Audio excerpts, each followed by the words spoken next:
Well, it's really a pleasure to be here. What a great crowd. You guys know how to put on a party. Look forward to Vegas next year. Everybody's going to go crazy. This organization is exactly what I was talking about there. This organization is part of why this country is great. When people talk to me, and BD, you talked about not being a war hero, not being a great educator, but you are also why this nation is strong. It's not about the tanks and the guns and the helicopters. It's about each one of us doing our thing, standing up to represent the organizations, the causes, the things that are dear to our heart, and claiming ownership of them and making that voice be heard in this great fabric of this great nation. So we were talking at dinner about what we've all done and how we got here, and I was talking about the fact that in no other country than this one could my story have happened. My dad's family is descended from the Revolution. They were here since before the Revolutionary War. But my mother is really, I think, more the story of America than my dad's family. Her parents walked out of China, and she was the first and only child born in Thailand where they were looking for opportunity. They sold everything they had in China, turned it into gold, sewed it into their clothes, and walked for 3 years. And they had 2 kids along the way, and when my grandparents got to Thailand, they had my mom. And my mother was a child laborer. She sat and sewed hats by hand. And she talks about having to watch other kids in Thailand go to school, and how much she wanted to go to school and she couldn't because her family couldn't afford it. They needed her labor for them to survive. Her parents died. Her mother died when she was 3 and her dad died when she was 16. So she never got to go to school beyond a 4th grade. And yet, she sits here in this country. She's an American citizen. She has children who've served in the military. And she's going back to school at age 70 to get her GED.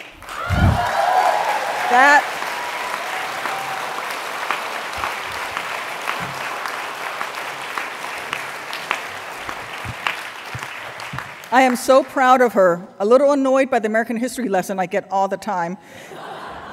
You know, I'm running for Congress. She's like, do you know how many people it takes to be in a district before they have their own congressman? No, I don't know. Somebody just tells me and then I run. But Mom quizzes me on my American history all the time.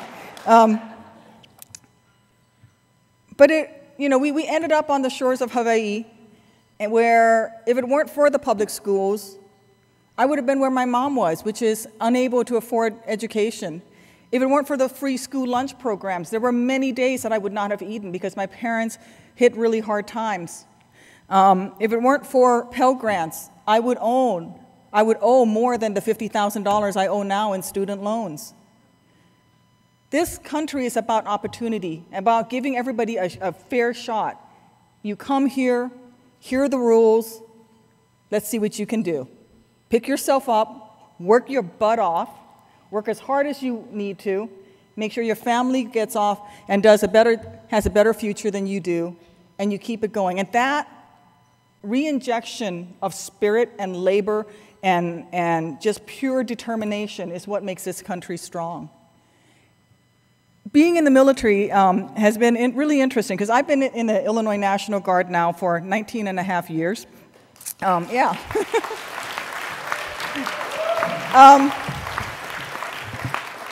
I was always the equal opportunity officer for my unit because I was the only non-white person in my unit. It didn't take a lot of imagination to, like, here, if you have a problem, just go complain to yourself. Here's how you fill out the form. I was also the only woman in my unit, so, it all worked out well. But when we went abroad, whether it was Iraq or Egypt or Guyana or Iceland, you can always tell what an American unit was because of the way we looked. Not because of the patch, the red, white, and blue on our shoulders, but because of who we were. Because we would stumble out of that aircraft, and we would be this diverse group of people. And I remember doing a peacekeeping exercise in Egypt in 1995 called Bright Star, and I had just become a company commander, and so there I was with my guys, and the Egyptians wanted to come and look at our helicopter, and came up to us and said, hey, of course they went to the one big tall white guy in the unit, and they said to the warrant officer, hey, can we look at your aircraft? And he said, well, you have to get permission, you know, from her, because she's in charge. And they're like, the little Asian girl?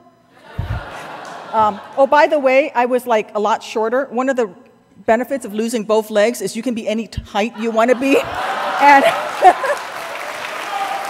so I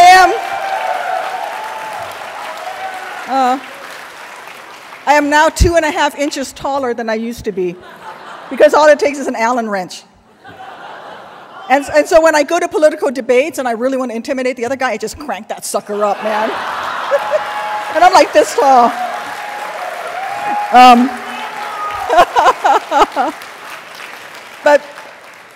And they would be, yeah, she's in charge. She's the officer. And I'd say, well, actually, no, it's actually, you know, Sergeant Jones, the African-American NCO, because he is the crew chief and it's his helicopter. He just lets me borrow it. And then they would go to Sergeant Jones, and he's like, well, actually, it's Specialist Jimenez, the door gunner, because he's got the bullets. So we listen to him. And the reason that was so remarkable was the respect we had for each other. That we were 4 different people from 4 different backgrounds, as different as you could be, but we had that one shared mission. And I think that is the uniqueness of America. You know, I have just resigned my position at the Department of Veterans Affairs, where I got to work for President Obama, a man that I am just so proud to have been able to serve with. And, you know, do you remember how President Clinton was called the first black president by a lot of folks because he appointed so many African Americans and really championed African American causes? I think of President Obama as the first Asian president. No, he is. He has appointed more Asians to government than any other president prior to him. He has an Asian family. He's lived in Asia. And he really cares about our causes and the things that are important to us. But most importantly, he talks a lot about being heard and being a voice and showing up. And whether you run for the Water Reclamation District or for Congress or for school board or whatever you do, the key is for you to show up. Come to OCA, be a part of the leadership, and make those voices be heard. Because until we sit at the table and bring forward those issues that are important to us, we cannot expect other people to represent us. There are many issues in this country that are important to Asian Americans that don't have our flavor, our bent on them. We don't invest in research to fight diseases that are common to Asian Americans as much as we invest in research to fight diseases that are more common in other ethnic groups.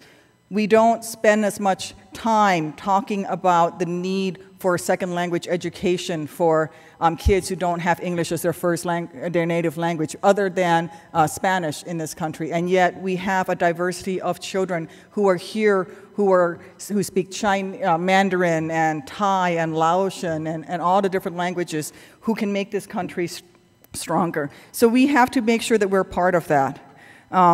In Chinatown, in Chicago, up until this past year, absolutely, but up until this past year, Chinatown in Chicago was represented by 21 different elected officials. How do you have a clear understanding of what the need of that population is when you have 21 different people representing you? And so that's what, you know, when I get out and I talk to folks and I talk about politics, I really am talking about taking your place at the table, making your voice be heard. You don't have to wear the uniform of this great nation. I'm proud to have done that. That is the way that I chose to serve. But we can all do something to serve. And you being in this room are already doing that by being part of OCA, because you are making a difference, because you're making sure that those opportunities, those guarantees those chances that are here in this nation will be there for those new immigrants who come after you. Some of you have moved to this country recently. Some of you have been here probably as long as I have, since before the revolution. And in fact, that's the strength of this, to have that continuity. For after all, it was our Chinese ancestors who with bent backs and determined hands united this country from east to west when they literally moved mountains with their bare hands.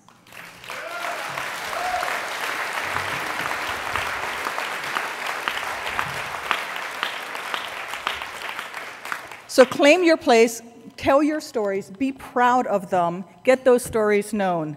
And you know, I get to talk about mine to a lot of groups, and it's not about me, but it's about this is representation of what so many of these stories are across our country. Let me ask you this. How many people here are the first person in your family to go to college? Look at that. That is an amazing thing. That is an amazing thing. And hopefully, as you bring other folks forward, they'll be able to say the same, and that you will create those opportunities for others. Thank you for letting me be here. I am so deeply, deeply honored by this award. It will be displayed with great pride in my office, if I can get it away from my mom. And I actually do have to go and study because I have an American history quiz with Mom tomorrow when I get back. So thank you, everyone, and God bless America.